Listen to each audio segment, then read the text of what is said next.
কোটি জেগেছে প্রাণ, টেকনাফ থেকে তেতুলিয়া তুমি চির অম্লান চিরঞ্জীব জনতার নেতা জিয়া। আজ লক্ষ কোটি জেগেছে প্রাণ, টেকনাফ থেকে তেতুলিয়া তুমি চির অম্লান চিরঞ্জীব জনতার নেতা জিয়া।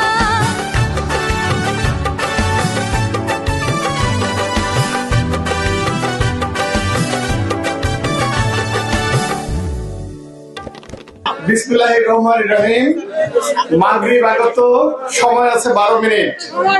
অনেক পয়েন্টে কথা বলার ইচ্ছা ছিল, সময় স্বল্পতার কারণে হয়তো সবকিছু টাচ করে যেতে পারবো না, বাট চেষ্টা করব। আজকে পদ্মপুকুর ইউনিয়ন বিএনপি আয়োজিত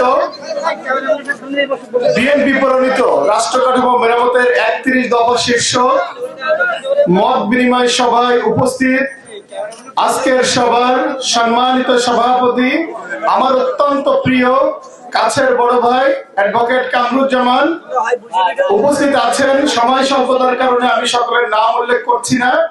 শ্যামনগর উপজেলা বিএনপি অঙ্গ সংগঠনের সকল তারকা এখানে বসে আছে।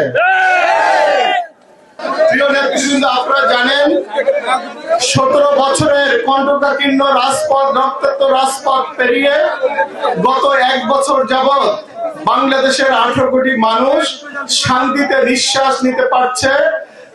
তারা পূর্ণ বাক স্বাধীনতা নিয়ে এই দেশে চলাফেরা করতে পারছে, তাদের নিজের কাজকর্ম পরিচালনা করতে পারছে।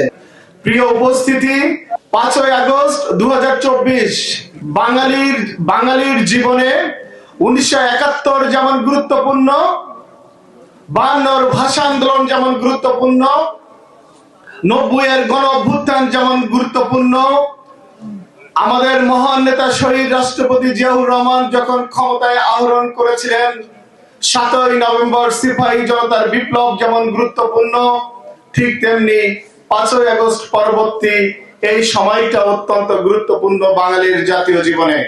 গত 1 বছর গোটা দেশ যখন মানসিকভাবে প্রস্তুত, ইন্টারিম গভর্নমেন্টের প্রধান আপনারা জানেন জুনের 13 তারিখ লন্ডনে গিয়েছিলেন আমাদের পার্টির অ্যাক্টিং চেয়ারম্যান জনাব তারেক রহমানের সাথে মিটিং করার জন্য। সেখান থেকে সিদ্ধান্ত হয়েছে আগামী বছরের ফেব্রুয়ারির প্রথমার্ধে বাংলাদেশের জাতীয় নির্বাচন অনুষ্ঠিত হবে। এটি নিয়ে অনেক তালবাহনা চলছে। ইন্টারিম গভর্নমেন্ট এবং তার প্রেস সেক্রেটারি শফিকুল আলম, ব্যক্তিগতভাবে আমি ওনাকে ভাই বলে ডাকি, অত্যন্ত জ্ঞানী বিচক্ষণ মানুষ, সাংবাদিক মানুষ। ওনার সাথে লন্ডনে দীর্ঘক্ষণ আমার আলাপ হয়েছে। দার্থহীন কণ্ঠে ওনারা বারবার বলছেন কোন অপশক্তি ত্রয়োদশ জাতীয় সংসদ নির্বাচন ফেব্রুয়ারির প্রথমার্ধে যেটি অনুষ্ঠিত হবে সেটিকে বাধাগ্রস্ত করতে সক্ষম হবেন না। তার মানে কি সরকারের অবস্থান পরিষ্কার করেছে। বিএনপি সহ সমমনা রাজনৈতিক দল যারা গত 17 বছর রাস্তায় আন্দোলন করেছে বাংলাদেশের 18 কোটি মানুষের গণতান্ত্রিক অধিকার, বাক স্বাধীনতা, বেঁচে থাকার স্বাধীনতা পুনঃপ্রতিষ্ঠার জন্য, তারা সকলে একমত এর সাথে। একটি পক্ষ যারা এদেশের স্বাধীনতার বিরোধিতা করেছে, যারা গণতন্ত্রের পথে বারবার বাধা হয়ে দাঁড়িয়েছে, তাদের সকল অপরাধ ক্ষমা করে দিয়ে আমাদের দলের নেতা, আমাদের বিএনপির প্রতিষ্ঠাতা শহীদ রাষ্ট্রপতি জিয়াউর রহমান বহুদলীয় গণতন্ত্রের প্রবর্তক, বহুদলীয় গণতন্ত্র প্রবর্তন করে তাদের রাজনীতি করার সুযোগ করে দিয়েছিলেন। তারা রাজনীতি করার সুযোগ পেয়ে মাঠে ফিরে এসে প্রথম বেইমানিটাই বাংলাদেশের মানুষের সাথে করেছে। 86 নির্বাচনে, 88 নির্বাচনে, স্বৈরাচারের সাথে নির্বাচনে যে তার বৈধতা দিয়েছে।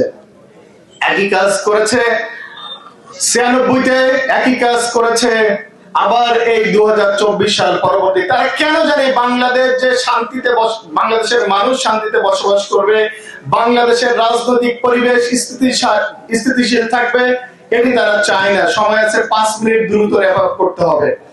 তো এই যে সংঘবদ্ধ ধর্ম ব্যবসায়ী গোষ্ঠী, তাদের ব্যাপারে আপনাদের সচেতন থাকতে হবে।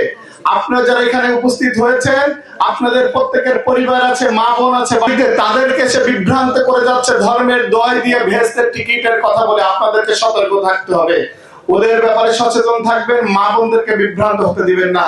তারেক রহমান সাহেব গুরুত্বপূর্ণ কয়েকটি কথা বলেছেন, আমি সংক্ষেপে বলি। গ্রামীণ মানুষের জীবনমান উন্নয়নে উনি বলেছেন প্রত্যেকটা পরিবারের মহিলা সদস্যকে একটি করে ফ্যামিলি কার্ড দিবেন, যে কার্ডে ওই পরিবারে যে পরিমাণ বাজার সদাই লাগে তার একটা অংশ 1/4 প্রতি মাসে রাষ্ট্রীয়ভাবে দেওয়া হবে। আপনি চিন্তা করুন তো, এখানে যে দিন মজুর খেটে খাওয়া মানুষ যে সুন্দরবনে যায়, যারা মধু আহরণ করতে খেটে খাওয়া মানুষের সংখ্যা অনেক বেশি এই দ্বীপ অঞ্চলে, তাদের পরিবার যদি প্রতি মাসে 2 থেকে 5,000 টাকার একটা ভর্তুকি পায় রাষ্ট্রীয়ভাবে, কে ধনী কে গরিব এই বাস বিচার না থাকবে না, প্রত্যেকটা পরিবারের মহিলা সদস্য পাবে, তাহলে তাদের পরিবারের অর্থনৈতিক উন্নয়ন কি সাধিত হবে না হবে না? চিকিৎসা ব্যবস্থার কথা বলেছেন, যেখানে এমবিবিএস ডাক্তাররা এসে রোগী খুঁজে খুঁজে এসে ট্রিটমেন্ট দিয়ে যাবে, সময় স্বল্পতার কারণে আমি খুব বেশি ওই আলোচনায় যেতে পারছি না। তবে একটি কথা বলি, এখানে আপনারা যারা উপস্থিত হয়েছেন 17 থেকে 40 বছর বয়সী কয়জন আছেন? হাত উঁচু করেন তো। আচ্ছা, হাত নামান। তার মানে এই সমাবেশে যারা উপস্থিত হয়েছেন প্রায় 70% বয়স 40 বছরের নিচে। আমার বয়সে 40 চলতেছে। এই সমাবেশ প্রমাণ করে বাংলাদেশের মোট জনসংখ্যা যাদের বয়স 17 থেকে 40-এর মধ্যে, তারাই কিন্তু মেজরিটি। আরেকটা মেজরিটি আছে, সেটা হলো আমাদের মা বোন। যদি পুরুষ মহিলা ভাগ করি, নারী পুরুষ ভাগ করি, নারীদের সংখ্যা আবার 51%, পুরুষ আবার মাইনরিটি। ঠিক আছে? তো আগামী নির্বাচনে যুব সমাজ যে সিদ্ধান্ত নিবে, এদেশের নারী সমাজ যে সিদ্ধান্ত নিবে, তাদের সিদ্ধান্তে এই পরবর্তী সরকার গঠিত হবে। আর সেটি যদি হয়, তারেক রহমান সাহেব সিদ্ধান্ত নিতে ভুল করবেন না। তারেক রহমান তরুণ সমাজের প্রতিনিধিকেই আপনাদের সামনে প্রার্থী করে পাঠাবেন ইনশাআল্লাহ।